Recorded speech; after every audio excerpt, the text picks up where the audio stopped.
Hello good morning. आज चलते गोटे super healthy and super tasty non sticky oats upma बनेबा।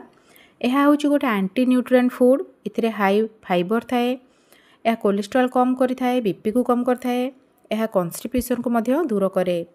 से मुझे इंस्टांट ओट्स नहीं एवं किछि बादाम नहीं एवं बीन्स गाजर को मुझे काटी नहीं जाइए एवं मुझे अल्प फ्रोजेन मटर नहीं आपण मैंने चाहिए फ्रेश मटर नहीं पारे। मुझे अल्प भृसंगा पत्र, कंचा लंका, अदा एवं पियाज काटी नहीं एवं मुझे पकड़ापी मैगी मसला यूज करछि। आपण मानकर टेस्टर अकॉर्डिंग आपण माने जेकोसी मसला आपण माने इथिरे यूज करि परिबे।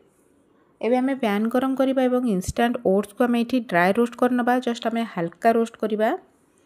एहा को हमें गोटे प्लेट को काढी नबा एवं सही पैन रे हमें ऑयल गरम करबा एवं हमें हमर बादाम को पकई भल भाव भाजी नबा।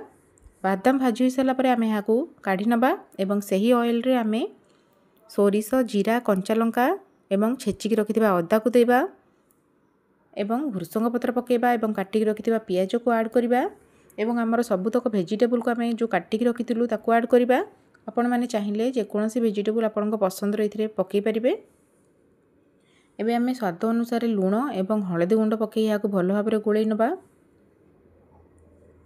आम ए अल्प पानी दबा एवं घोड़े की 2 ରୁ 3 मिनट आम यहाँ कुक कर नबा। यह हूँ गोटे वेट लॉस डाइट। जो मैंने वेट लॉस करने चाहते से मॉर्निंग रे ब्रेकफास्ट बन के खाई पारे। देखो आमर वेजिटेबल कुक हो सारा। एवं आम ए मैगी मसला ऐड करवा एवं यहाँ भल भाव मिसई नबा एवं आम एमर भाजिकी रखिथिबा ओट्स को पकेबा। यहाँ आम भल भाव मिसईबा। जदि आपण मानकु ओट्स किछि ड्राई लागुथाए ताले आपण माने इथिरे अल्प अल्प पानी छिंची छिंची यहाँ गोलेबे। यह द्वारा आमर ओट्स उपमा नॉन स्टिकी होता है। यह बिल्कुल भी स्टिकी होई न थाए।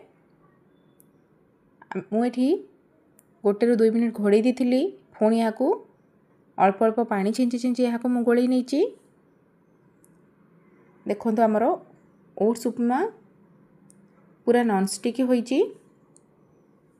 आपण माने चाहिए एथिरे फ्रेश धनिया पत्र को मध्य काटिकी पकई पारिबे एवं मु एथिरे लास्ट रे भाजिकी रखिथिबा बादाम को ऐड करिछि।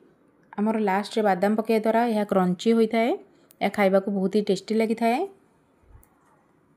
देखो हमर इंस्टेंट नॉन स्टिकी ओट्स उपमा रेडी हो गलानी। चलंतु आमे यहाँ सर्व करबा।